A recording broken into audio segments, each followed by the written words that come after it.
यांनी पुण्याच्या या चालू असलेल्या गीताला जोर सप्रेम भेट दिलेली आहे। खूप सारी आपण टाळ्या वाजवून त्यांचं स्वागत करावं।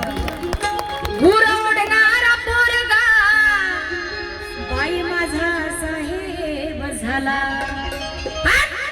तहसीलीतला मोठा, तहसीलीतला मोठा आता नायब झाला, तहसीलीतला मोठा आता नायब झाला, तहसीलीतला मोठा आता नायब झाला।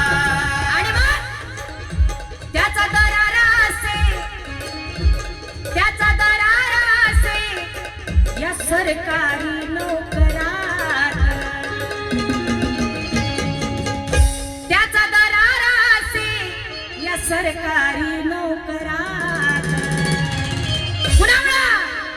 बाबासाहेबामुळं, बाबासाहेबामुळं, बाबासाहेबामुळं तुझ्या न माझ्या घर